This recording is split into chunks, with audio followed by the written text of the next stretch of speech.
Anak, bakit mo umabot sa ganito? Kung hindi ako dumating, baka napano ka na.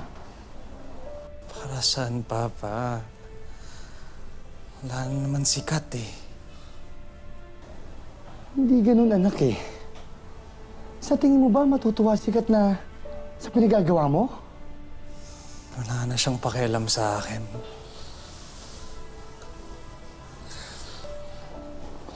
Anak, ang babae kasi, hindi sinasaktan. Minamahal yan.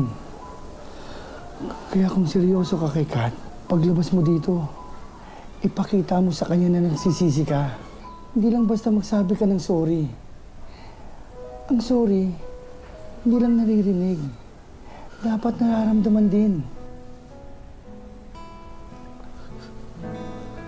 Kat. Julio. Hello po, Tito. Anak, may iwan ko muna kayo. Kat, ka na bahala ah. Opo.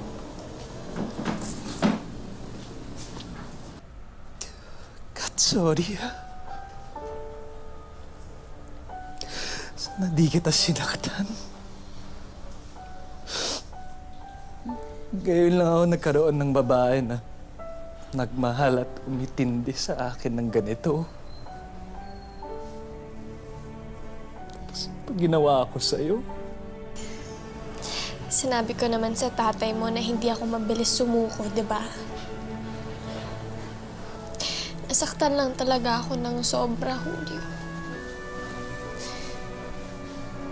Pero hindi kita susukuan. sorry. Sorry, sorry, sorry, sorry, sorry, sorry, sorry.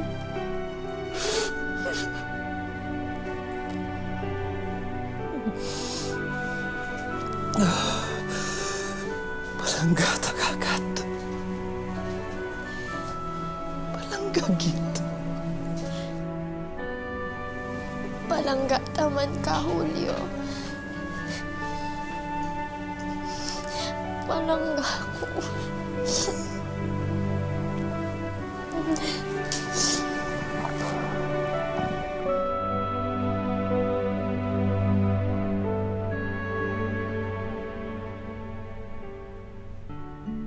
At kung minsan, para ring larong langit at lupa ang pag-ibig, mas matimbang pa rin ang pag-ibig na marunong magbigay at magpatawad.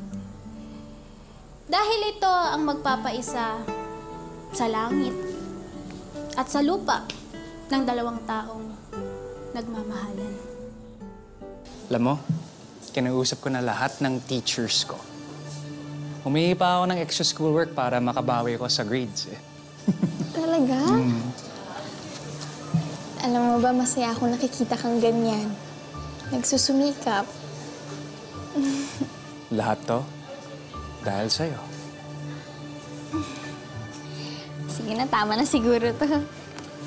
Ay, nga pala. Labas nga tayo ni Dan. Gusto ko kasing bumawi sa mga kaibigan mo eh. Oo naman, sige. Masaya yun. Ay, may isa pa pala.